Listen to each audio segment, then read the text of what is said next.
Hindi club में फिर से आपका एक बार स्वागत है। ये वीडियो विशेष रूप से शिक्षक बहाली से संबंधित है। आज यानी 4 सितंबर 2022 को माननीय शिक्षा मंत्री जी के द्वारा 2 पोस्ट फेसबुक पर किए गए हैं।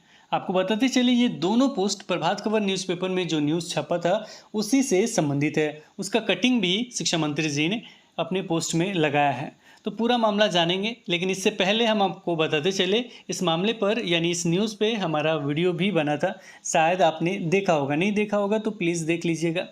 अब यहाँ पे आपको शॉर्ट में बता देते हैं कि मामला क्या था। 2 मामले थे। पहला जो मामला था वो मामला था आपका इंटरव्यू को लेकर, यानी शिक्षा मंत्री जी का बयान था कि इंटरव्यू वगैरह होगा, जो बहाली प्रक्रिया में इंटरव्यू जोड़ने की बात कर रहे थे।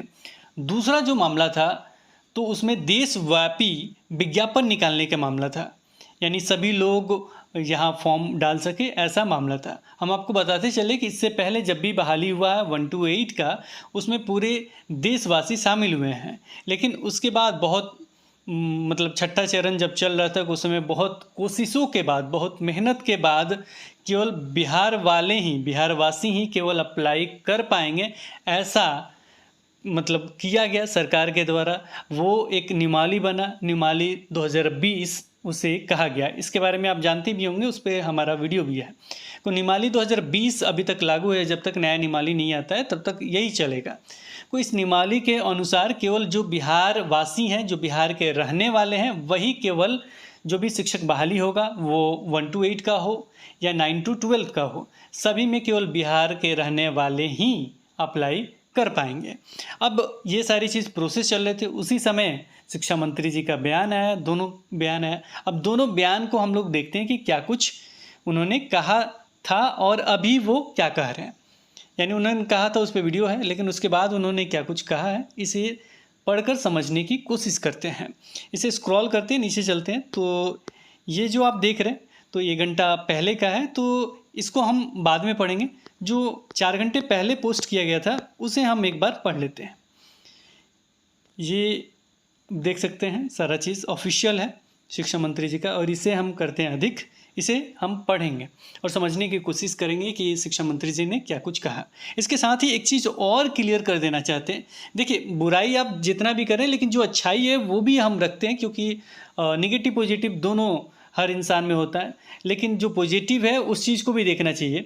आपने देखा होगा कि बहुत सारी चीज़ न्यूज़पेपर में छप जाते हैं, लेकिन जब जाके उनके नाम से भी छप जाते हैं, यानी जो पदाधिकारी हैं उनके नाम से भी छप जाते हैं, लेकिन जब जाके आप पूछिएगा तो कहेंगे न्यूज़पेपर में तो ऐसे ही छप जाता है, ये हो जाता है, ऐसे ही हो जाता है, वो हो जाता है, ऐसे ही हो जाता है, बाद में ये पता चलता है। लेकिन एक चीज़ हमने शिक्षा मंत्री जी में देखा कि उन्होंने इस पर जवाब भी दिया, बयाप्ता उसका कटिंग भी लगाया। यानी शिक्षा मंत्री जी में एक अच्छाई ये है, मैं ऐसे नहीं कर रहा हूँ, बड़ाई नहीं कर रहा हूँ, मतलब एक अच्छाई हमने ये देखा कि इनमें एक अच्छाई ये है कि उन्होंने स्वीकार किया कि हाँ, ये सारे बयान, जितने सारे बयान हैं वो हमने कहे हैं। वैसे देखा जाए तो और भी इनके पोस्ट हैं, ये देखा जाए तो और भी पोस्ट वगैरह इन्होंने किया है, लेकिन जो मुख्य है जिस पे हम चर्चा करेंगे वो जो पोस्ट है उसी पे करेंगे, और वो पोस्ट ये है। इसे देखते हैं इन्होंने क्या क्या है। ये इंटरव्यू पे इन्होंने पोस्ट किया है। सूबे के शिक्षा मंत्री के रूप में, सूबे मतलब बिहार जो राज्य है, तो बिहार के शिक्षा मंत्री के रूप में प्रदेश के बच्चों के भविष्य को संवारने की जिम्मेदारी मेरे कंधों पर है। अच्छी बात है, आप ही के कंधों पर है, क्योंकि आप शिक्षा मंत्री हैं। शिक्षा स्तर में हुए हरास को दूर करने, राज्य में गुणवत्तापूर्ण शिक्षा बहाल करने एवं शिक्षा मंत्री में सक्रिय माफिया गिरोह को नेस्तनाबूद करने के उद्देश्य मैंने प्रभात खबर को दिए साक्षात्कार में बीटेट या सीटेट पात्रता परीक्षा में उत्तीर्णता के अलावा इंटरव्यू का केवल जिक्र किया है। उन्होंने एक शब्द लगाया है कि केवल हमने जिक्र किया।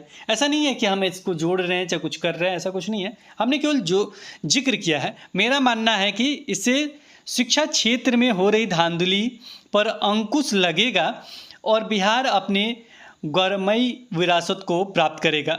स्वच्छ, स्वस्थ एवं संपन्न बिहार का निर्माण होगा। अच्छी बात है, इन्होंने लिखा है और इन्होंने एक शब्द लगाया है केवल, मतलब मैंने केवल जिक्र किया है, ऐसा कुछ अभी नहीं है। हमें लगा कि ये चीज़ होगा तो अच्छा होगा और इससे मेरा मतलब इन्होंने आगे लिखा है, मेरा मानना है कि इससे शिक्षा क्षेत्र में हो रही धांधली पर अंकुश लगेगा। तो देखिए इन्होंने ये चीज़ लिखा है, मानना है शिक्षा मंत्री जी का, और ये चीज़ इन्होंने माना और फिर पोस्ट भी किया। तो देखिए ये चीज़ अच्छी चीज़ें हैं कि इंटरव्यू वगैरह का जो चर्चा है वो ठीक है, लेकिन यहाँ पे चर्चा चल रहा 7वें चरण का। क्योंकि इतना सारा आपने पोस्ट किया, थोड़ा सा भी जिक्र आपने किया होता कि 7वां चरण कब होगा, इस समय होगा, इस डेट में होगा, तो अच्छी बातें होती। क्योंकि आप जानते हैं कि पद जो है बिहार में, शिक्षकों के जो पद हैं वो रिक्त हैं, और ऐसे नहीं है कि अभ्यर्थी नहीं है, अभ्यर्थी मौजूद हैं, पद भी रिक्त हैं, तो बहाली ससमय क्यों नहीं? वजह क्या है? अगर निमाली बन रही है, अगर रिक्ति मंगाया जा रहा है, अगर कोई कार्य इससे संबंधित हो रहा है तो उससे संबंधित पोस्ट करके बताया जा सकता है, अभ्यर्थी उतना इंतजार कर लेंगे। नहीं तो एक पोस्ट के माध्यम से ये भी बताया जा सकता है कि रिक्त पद हमने देख लिए, ये कार्य हो रहा है, वो कार्य हो रहा है, चाहे इतना दिन और आप समय लीजिए, तो अच्छी बात है। और यहाँ पे गुणवत्तापूर्ण शिक्षा की बात होगी, और गुणवत्तापूर्ण शिक्षा किस पे डिपेंड करता है? अगर शिक्षक नहीं हो तो किस गुणवत्तापूर्ण शिक्षा की बात होती है? अगर रिक्त पद हैं तो उसे भरना ही चाहिए, निश्चित रूप से भरा जाना चाहिए। अब इस पे क्या शिक्षा मंत्री जी का बयान है वो अलग मैटर है, लेकिन फिलहाल इंटरव्यू के बारे में इन्होंने कहा कि केवल विचार है। अच्छी बात है, विचार है, आगे भी विचार रहेगा, लेकिन 7वें चरण के बारे में भी विचार होना चाहिए। एक हमने क्लिप भी, इसके बाद एक और पोस्ट पढ़ेंगे, लेकिन थोड़ा सा और इसको बढ़ाते हैं। एक क्लिप भी आपने देखा होगा, वीडियो क्लिप भी, और रजनीश सर का जो था क्लिप, वीडियो क्लिप जो इंटरव्यू ले रहे थे, तो उसमें 7वें चरण का जब जिक्र हुआ, अगर शिक्षा मंत्री जी का जवाब भी आपने सुना होगा और जाते हुए भी आपने देखा होगा, तो अगर गुणवत्तापूर्ण शिक्षा की बात की जाती है, 7वें चरण की बात की जाती है, तो इसका जवाब भी होना चाहिए, कब होगा, कैसे होगा, या इसके लिए क्या कार्य हो रहे हैं, क्या अभ्यर्थी को फिर से आंदोलन के लिए आगे आना होगा, क्या करना होगा? तो ये तो बात शिक्षा मंत्री जी ही बताएंगे, क्योंकि सारा जिम्मेदारी जो है मेरे कंधों पे है, यानी शिक्षा मंत्री जी के कंधों पे है। तो ये चीज़ देखना चाहिए। गुणवत्तापूर्ण शिक्षा अच्छी बात है, लेकिन जो शिक्षकों की कमी है वो भी दूर होना चाहिए। प्रत्येक पंचायत की चर्चा होती है, प्रत्येक पंचायत में 9वीं क्लास स्टार्ट होगा, उसके बाद चर्चा होती है कि +2 हो जाएगा, लेकिन शिक्षक बहाल नहीं किए जाएंगे। वो ऐसे ही चलेगा, केवल नाम के भरोसे चलेगा कि हमने तो प्रत्येक पंचायत में +2 खोल दिया। क्या उसके बाद कोई भी शिक्षक बहाली हुआ? नहीं हुआ। क्यों नहीं हुआ? कब होगा? कैसे होगा? क्या तैयारी चल रही है? कब तक ये संपन्न हो जाएगा? कब जो बच्चे हैं, आपने देखा होगा 2-3 वीडियो हमने भी डाला है जिस पे बच्चे जाते हैं स्कूल में और वहाँ पे शिक्षक मौजूद नहीं होते हैं, बच्चे अटेंडेंस लगाते हैं, वापस चले जाते हैं। और ये किसी प्राइवेट स्कूल का कहानी नहीं कर रहे, गवर्नमेंट स्कूल का मामला हम बता रहे हैं। वहाँ बच्चे जाते हैं, अटेंडेंस लगता है और वो वापस चले जाते हैं। क्यों? क्योंकि वहाँ शिक्षक है ही नहीं। जब अब ये छोड़ दीजिए, स्कूल का मामला छोड़ दीजिए, अगर देखा जाए तो जब 9th कक्षा शुरू हुआ, उसके बाद 12th किया गया प्रत्येक पंचायत में, उसके बाद तो बहाली जाहिर सी बनता है, क्योंकि आपने अपग्रेड किया तो शिक्षक चाहिए या नहीं चाहिए, या पहले से ही आपने भर के रखा हुआ था। आपने छठा चरण चला रहे थे। दूसरा जो है उसी से संबंधित है, चलिए उसे पढ़ लेते हैं फिर चर्चा करेंगे।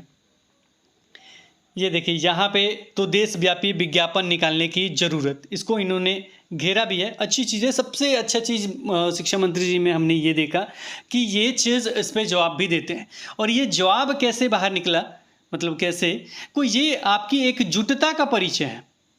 जैसे हमने वीडियो डाला है, लगभग 13-14-15 हज़ार तक देखे हैं अभ्यर्थियों ने। और एक चीज़ आप देखिएगा, एकता में कितना बल होता है, और ये सामने भी दिखता है। अगर आप एकजुट हैं, एक मंच पे हैं, और हमने शुरू से कहा है कि आप किसी की एक इंडिविजुअल कैंडिडेट के बारे में या किसी के बारे में आप कमेंट ना करें। वो अपने तरीके से काम कर रहे हैं, आप अपने तरीके से काम कीजिए। वो किसी अन्य तरीके से काम करें, उनको काम करने दीजिए, और कोशिश कीजिए कि जो इधर उधर बटे हुए सबको एकजुट होकर कार्य करें। सबका एक ही मोटिव है ना कि जल्द से जल्द 7वां चरण आपका है। सातवां चरण आ जाएगा, शिक्षक बहाली में लग जाएंगे, शिक्षक बन जाएंगे। शिक्षक बन जाने के बाद अपना जो भी पॉजिटिव है वो निश्चित रूप से आप 100%। आज बात हो रहा था किसी अभ्यर्थी से ही, मतलब ऐसा लग रहा था कि वो बच्चा रो रहा है, अपनी दिल की बातें बता रहा है। लगभग मेरे पास समय नहीं होते हुए भी मैंने लगभग 20 या 30 मिनट उनसे बातचीत किया होगा। जब तक उन्होंने कहा नहीं कि अब रखते हैं, तब तक हम बोले कि बोल लेने दीजिए, क्योंकि इससे क्या होता है ना, दिल हल्का होता है दूसरे किसी को सुनाने से। घर की परिस्थिति खराब है, सारा चीज़ स्थिति खराब है, शिक्षा मंत्री जी नहीं बता पा रहे हैं, कोई नहीं बता पा रहा है कि सातवां चरण क्या होगा। बेरोजगारी का आलम है। वो बोल रहा था कि अगर हमको बता दिया जाएगा, अगर नहीं बहाल होंगे तो दूसरे काम में लग जाएंगे, कहीं और चले जाएंगे, यानी बाहर जाने की बातचीत चल रही थी, कहीं और चले जाएंगे, बाहर चले जाएंगे। आंसू गिर रहा था बच्चे से। एक अभ्यर्थी जिसके पास सारा चीज़ है, वो उसके बारे में मैं आपको बताते चलूँ कि एस्टेट भी क्वालिफाइड है, 6 to 8 भी, मतलब जितना टीचिंग होता है 6 to 8 एस्टेट वगैरह सारा चीज़ क्वालिफाइड है, फिर भी बेरोज़गार है, फिर भी बेरोज़गार है। और वो सोच रहा है कि क्या करें। ऐसा नहीं है कि रिक्त पद नहीं है, रिक्त पद भी है। को ये चीज़ सोचना चाहिए। हमेशा जो नई सरकार है, मुख्य मुद्दा रोज़गार ही रहा है। सत्ता में आए, रोज़गार पे कुछ दिनों तक सारा चीज़ कहा गया, लेकिन उसके बाद सातवां चरण भूल गया गया कि सातवां चरण पे हमको बहाली करना है, शिक्षकों की बहाली करना है। अरे रिक्त पद हैं तो करने में क्या जाता है, कर देना चाहिए। फिलहाल हम इसे पढ़ेंगे। अखबार में प्रकाशित बयान को गंभीरतापूर्वक अवलोकन करने की आवश्यकता है। जो ये शिक्षा मंत्री जी ने जो बयान दिया है उस पर उन्होंने कहा कि गंभीरतापूर्वक अवलोकन करने की आवश्यकता है, इसे गंभीरतापूर्वक देखिए। चलिए, योग्य शिक्षकों के अनुपलब्धता की स्थिति पैदा ना हो, यह अपील बिहार वासियों से है। जो भी योग्य शिक्षक के अनुपलब्धता की स्थिति पैदा ना हो, यह अपील बिहार वासियों से है। अभी इस तरह के कोई भी विचार सरकार के सामने नहीं है, अतः इस पर अन्यथा टिप्पणी अथोचित नहीं है। यानी इस पर टिप्पणी वगैरह मत कीजिए। ऐसा सरकार का कोई भी इस तरह का विचार सरकार के सामने नहीं है। मतलब ऐसी शिक्षकों की जो योग्य जो शिक्षक हैं, यानी जो पूरा अर्हता रखते हैं उस तरह के जो शिक्षक हैं, उनकी अनुपलब्धता की स्थिति पैदा ना हो, ये जो है अपील बिहार वासियों से है। यानी जो बिहार के वासी हैं उनसे ये अपील है कि ऐसा नहीं हो। और ऐसा मतलब देशव्यापी विज्ञापन निकालने का ज़रूरत वगैरह ऐसा विचार सरकार के सामने नहीं है। यानी जो डोमिसाइल लगा हुआ हो वो लगा हुआ रहेगा, जो भी निमाली बना हुआ है वो बना हुआ रहेगा। यानी जिस तरीके से शिक्षक बहाली होता हुआ है उसी तरीके से होगा। अब यहाँ पे एक चीज़ हम आपको बताते हुए चलें कि देशव्यापी विज्ञापन निकालने की ज़रूरत की बात कही गई है, और इसमें शिक्षकों के अनुपलब्धता की स्थिति पैदा न हो, ये अपील बिहार वासियों से की गई है। ये अनुपलब्धता की स्थिति अगर पैदा तब होगा जब कोई आवाज़ नहीं उठाएगा। जब से आप शिक्षा मंत्री बने होंगे या इससे पहले भी शिक्षा मंत्री जो बने होंगे, या जो सचिवालय में हैं, अपर मुख्य सचिव हो, या जो शिक्षा विभाग में निदेशक हो, वो प्राथमिक हो या माध्यमिक हो, सभी जगह देखेंगे आप। ट्विटर पे देख लीजिए फॉलोअर कैसे बढ़ते हैं। फॉलोअर पहले क्या थे, अभी ट्विटर पे देखेंगे तो फॉलोअर क्या होंगे, एकदम तुरंत से बढ़ते हैं। क्यों? क्योंकि शिक्षक अभ्यर्थी ही जाके वहाँ जुड़ते हैं। अब यहाँ पे मामला और नहीं समझ में आ रहा होगा तो हम आपको बताते चलें कि इससे पहले भी मान लीजिए कि ट्विटर वगैरह पे और लोग भी फॉलो करते होंगे, चलिए ठीक है मान लेते हैं, तो और भी आपने देखा होगा इससे पहले 22 तारीख को भी आपने देखा कि आंदोलन हुआ था। किस लिए हुआ था? इसलिए हुआ था कि जो शिक्षकों की बहाली है वो स्टार्ट कराया जा सके, शुरू करवाया जा सके। अभी 5 तारीख को फिर से अभ्यर्थी कर रहे हैं, ट्विटर अभियान चला रहे, सारा चीज़ कर रहे हैं अपने तरीके से, क्योंकि उनकी शिक्षकों की बहाली प्रक्रिया स्टार्ट हो, जो 7वां चरण है वो स्टार्ट हो। बस एक ही मांग है कि 7वां चरण स्टार्ट हो। ये कब स्टार्ट होगा? स्टार्ट होगा तब तो पता चलेगा कि जो शिक्षक अभ्यर्थी हैं वो हैं या नहीं हैं, शिक्षकों की संख्या है या नहीं है, यानी जो शिक्षक अभ्यर्थी उनकी संख्या अच्छी खासी है या नहीं है। अगर ये भी नहीं पता होगा, एक लेटर आपने देखा होगा बीटेड के लिए अभ्यर्थी आवाज़ उठा रहे थे, उसके जवाब में खुद इस प्रश्न का जवाब है कि हमारे पास उतने शिक्षक अभ्यर्थी पहले से मौजूद हैं, यानी जितने सीट हैं उस रूप में है, इसलिए बीटेट की आवश्यकता भी नहीं आ रहा और सीटेट को भी अलाउ किया गया, इस तरह का लेटर भी था। तो ये सारी चीज़ देखते हुए मतलब मुझे नहीं लगता कि ऐसा कभी कमी दिखेगा। एस्टेट आपने लिया, एस्टेट लेने के बाद कोई शिक्षक बहाली प्रक्रिया अभी तक स्टार्ट नहीं हुआ है। एस्टेट 2019 का जो हुआ है, एस्टेट बिहार एस्टेट पेपर 1 और पेपर 2 का, जो 9 to 10th 11 12 से संबंधित है, जिसमें लगभग 1 लाख अगर जोड़ दिया जाए 30,000 ये, तो 30,000 ये और 90 लगभग 80,000 वो 89,000 के करीब में है, 90,000 के करीब में है। तो ये तो 1 लाख से एबव हो जाएगा, यानी 1,20,000 अगर एक्यूरेट जोड़ा जाए तो 1 लाख मतलब 18-19,000 के करीब में आपके केवल माध्यमिक और उच्च माध्यमिक में रिक्त सीट बचे हुए हैं। और ये आंकड़ा हम ऐसे नहीं कह रहे हैं। एक तो 32,714 पदों पे बहाली चल रहा है, जिसमें से लगभग 30,000 में से 2 कम हैं, वो सीट हो गए। उसके बाद विधानसभा सत्र में लगभग 89,000 के करीब में वहाँ दिया गया, माध्यमिक और उच्च माध्यमिक में जो रिक्त पद है उसे दिया गया है, उसको जोड़ दीजिएगा तो कितना हो जाएगा। और ये आंकड़ा सरकार के द्वारा ही दिया गया है, अपने मन से नहीं कर रहा हूँ। अब इसमें और भी जुटना होगा तो जुटेगा, वो अलग मैटर है। तो इस पर बहाली प्रक्रिया कब संपन्न कराया जाएगा, कैसे चल रहा होगा माध्यमिक और उच्च माध्यमिक, जिसमें लगभग सरकार के आंकड़ा के अनुसार 1,18,000 के करीब में शिक्षकों के पद रिक्त हैं।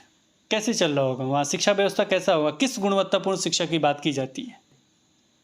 इतने पद रिक्त हैं, शिक्षक मौजूद नहीं है, गुणवत्तापूर्ण शिक्षा की चर्चा हमेशा की जाती है। लेकिन हम आपको बताते चले कि अगर ये पद भर जाते हैं तो इससे क्या क्या फ़ायदे हो सकते हैं, यानी जो भी रिक्त पद हैं शिक्षकों के, उससे क्या क्या फ़ायदे हो सकते हैं। पहला, जो अभ्यर्थी बेरोजगार हैं उन्हें रोजगार मिल जाएगा। सारी अर्हता पूरा करते फिर भी वो अगले दिन का ये टारगेट करते हैं कि यहाँ जाएंगे तो इस मंत्री से मिलेंगे, इनसे लेटर लिखवाएंगे, यहाँ जाएंगे शिक्षा विभाग में तो शिक्षा मंत्री जी से मिलेंगे, फिर सचिवालय जाएंगे तो यहाँ पे जो प्रधान निदेशक साहब हैं उनसे मिलेंगे, निदेशक साहब से मिलेंगे या प्रधान सचिव से मिलेंगे, यानी सबसे मिलने की कोशिश किया जाता है, सबसे मिलते भी हैं। डेली का यही शेड्यूल है। वो लोग परेशान हो गए हैं कि मतलब डेली आके एक ही बात कहा जाता है। क्यों जाते हैं अभ्यर्थी, बस उनका एक ही मकसद होता है कि 7वां चरण का नोटिफिकेशन या शेड्यूल आ जाएगा तो उनका जीविका चलेगा, उन्हें रोज़गार मिलेगा। अब सोचिए, ये लॉस केवल उनका नहीं है, एक तो समय का लॉस हो रहा है। समय का लॉस क्या है, तो समय आप जानते हैं बहुत कीमती है, लेकिन ये समय का लॉस बहुत कीमती है, इस चीज़ को नहीं समझते हुए शिक्षा पे भी प्रभाव पड़ेगा।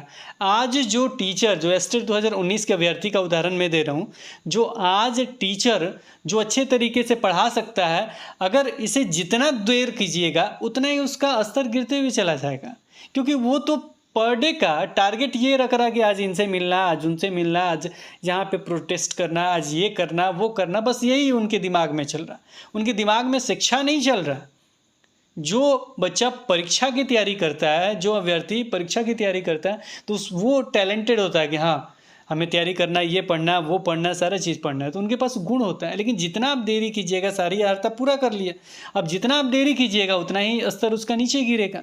बहाल तो वो हो ही जाएगा, शिक्षक बहाली निश्चित रूप से होगा, आज नहीं तो कल, क्योंकि आज किसी की सरकार है, कल किसी और की सरकार होगी, परसों किसी और आएगा, कोई और आएगा, तो निश्चित रूप से आज नहीं तो कल निश्चित रूप से कोई ना कोई किसी न किसी तरीके से बहाल हो ही जाएगा। लेकिन मामला ये नहीं है, मामला ये है कि उससे क्या होगा, उसका जो भी नॉलेज उसने गेन किया था वो समाप्त हो जाएगा, उसका एज भी समाप्त हो रहा है, उसका नॉलेज भी समाप्त हो रहा है। अगर वो नॉलेज समाप्त करके जाएगा तो जो पहले के जो शिक्षक हैं, मैं नहीं कह रहा हूँ कि सारे शिक्षक वैसे हैं, लेकिन जो पहले के बहुत पहले के जो शिक्षक थे, जो टेंड वगैरह नहीं थे, अभी तो सरकार बहुत सारे कार्य करके टेंड वगैरह कराए, तो ये अच्छी बातें हैं, बहुत अच्छी बातें हैं, कोई इसमें बिहार सरकार का बहुत महत्वपूर्ण योगदान है। तो पहले के जो थे, यानी जो टेंड वगैरह नहीं थे, उस तरीके के ये निश्चित रूप से बन जाएंगे, क्योंकि सारी चीज़ें भूल जाएंगे। एक एक चीज़, एक एक दिन क्या हो रहा है, दूसरे तरीके से, दूसरे तरफ से ये जा रहे हैं। तो इस चीज़ को देखते हुए बिहार सरकार को निश्चित रूप से जल्द बहाली कर देना चाहिए, क्योंकि एक जो छात्र है उसे क्या चाहिए, स्कूल में क्यों जाता है? शिक्षक के लिए ज्ञान प्राप्त करने के लिए जाता है, जो एक शिक्षक के द्वारा ही उसे प्राप्त हो सकता है। बिना गुरु के ज्ञान नहीं हो सकता है। गुरु मिल जाएंगे, ज्ञान निश्चित रूप से प्राप्त हो जाएगा। वो गुरु क्या कर रहे हैं? डंडे खा रहे हैं। वो गुरु क्या कर रहे हैं? जो कल स्कूल में पढ़ाएंगे वो डंडे खा रहे हैं, प्रोटेस्ट कर रहे हैं, आंदोलन कर रहे हैं कि, और ट्विटर पे लिख रहे हैं कि हमें रोज़गार दो, हमें रोज़गार दो। पूरी अहर्ता कर लिए, जो आपका मापदंड था पूरा करके बैठे हुए, स्टेट 2019 वगैरह सारा चीज़ क्वालिफाइड करके बैठे हैं, और शिक्षक बहाली नहीं हो रही है। ऐसा नहीं है कि रिक्त पद नहीं है, 1 लाख लगभग 20,000 समथिंग है, 1,20,000 के लगभग में है सीट आपका। किस चीज़ को समझना चाहिए। ये जो लिखा गया है अनुपलब्धता की स्थिति पैदा न हो, ये कभी पैदा नहीं होगा। आप सीट तो निकालिए। अगर आप कैटेगरी वाइज जो रखे हैं, पुरुष महिला आपने जो सीट रिजर्व करके रखा है, ये तो मतलब नई निमाली जो बन रहा था, पता नहीं क्यों नहीं आया। वजह बहुत सारे हैं, लेकिन हम डिस्क्लोज वगैरह चर्चा वगैरह नहीं करना चाहते। लेकिन नई निमाली जिस तरीके से बना था, उसमें एज वगैरह को 1-2 और चीज़ को पुराने वाले से मिला के कर दिया जाए तो बहुत अच्छा था, क्योंकि उसमें जो महिला थी, अगर वो नहीं मिलती हैं तो वहाँ पुरुष आ जाएंगे उसी कैटेगरी के। उसे भी नहीं भरे तो उसे जनरल करके भर दिया जाए, क्योंकि पूरा सीट भर जाएगा तो पूरे शिक्षक मिल जाएंगे। और पूरे शिक्षक अगर मिल जाते हैं तो एक नया बिहार बन जाएगा, निश्चित रूप से एक नया बिहार कहलाएगा कल के डेट में, जहाँ जो मापदंड है शिक्षक और छात्र का, वही मापदंड अपनाया गया, उतने ही शिक्षक है को निश्चित रूप से गुणवत्तापूर्ण शिक्षा की चर्चा होगी। निश्चित रूप से सारे चीज़ ठीक हो जाएंगे, ऑटोमेटिक ठीक हो जाएंगे। अब एक स्कूल है, उसमें 100 बच्चे हैं, एक टीचर को पढ़ाना है, चाहे 70 बच्चे हैं, एक टीचर को पढ़ाना है, कैसे पढ़ाएगा? चिल्ला रहा है, लास्ट तक गया नहीं गया, बात कर रहा है सब। तो इस चीज़ को देखना चाहिए, और नए बिहार की तरफ अगर जाना है तो निश्चित रूप से शिक्षकों की बहाली करना चाहिए। ये ठीक है, जो भी चीज़ें हैं, आपको एक चीज़ के लिए धन्यवाद कि आप इस चीज़ को क्लियर किए कि ये हमारी तरफ से ही था, और दूसरा चीज़ ये भी क्लियर हुआ कि ये केवल मेरा मानना था। अच्छी बात है, जिसको जैसा मानना होता उन्होंने वैसा किया, लेकिन इस चीज़ को देखना चाहिए कि ये ऐसा कभी नहीं हो सकता है। जो 2000 से 2500 2700 के लगभग में जो सीट भरा है, वो बहुत पुराने थे, 11 के थे। 11 से लेके भर्ती अभी तक आप पूरा कर रहे हैं। और जो पिछला जो क्वालिफाइड है 19 का, उसका भर्ती प्रक्रिया स्टार्ट नहीं कर रहे हैं। उसी में शामिल करके देखिए ना कि कैसे होते हैं वो लोग। एक भी सीट नहीं बचेगा, पूरा फुलफिल हो जाएगा, 2 सेकंड में फुलफिल हो जाएगा। आप तो स्टार्ट करके देखिए, कहिए कि इसी में आवेदन कर दीजिए आप लोग, इतने ही पद के लिए तुरंत फुल हो जाएगा उसके बाद। लेकिन जब दोबारा आवेदन कराएंगे, सीट पूरा क्यों नहीं जोड़ेंगे? जाहिर सी बात है, सारी चीज़ों को देखते हुए जल्द से जल्द 7वां चरण करना चाहिए। और निश्चित रूप से शिक्षा मंत्री जी ने जिस तरीके से स्पष्ट किया है, इसी तरीके से 7वें चरण के बारे में भी स्पष्ट करना चाहिए कि कब होगा बहाली। और ये पूछा जा रहा है हमेशा, तो इसका जवाब भी होना चाहिए। जिस तरीके से इसको क्लियर किया जा रहा है, उसको भी ज़रूर क्लियर करना चाहिए। बातचीत करके करें या बैठक करके करें, जैसे भी करें, ये हर हालत में हो जाना चाहिए। हम कह नहीं रहे, मतलब हो जाएगा तो अच्छा होगा, एक नए बिहार का निर्माण होगा। तो आज इस वीडियो में इतना ही, और ये उम्मीद है कि शिक्षा मंत्री जी बहुत ही अच्छे हैं, और निश्चित रूप से 7वां चरण का जो प्रक्रिया है वो जल्द से जल्द स्टार्ट कराएंगे। फिलहाल इस वीडियो में इतना ही, मिलेंगे एक नए वीडियो के साथ, तब तक के लिए बाय बाय।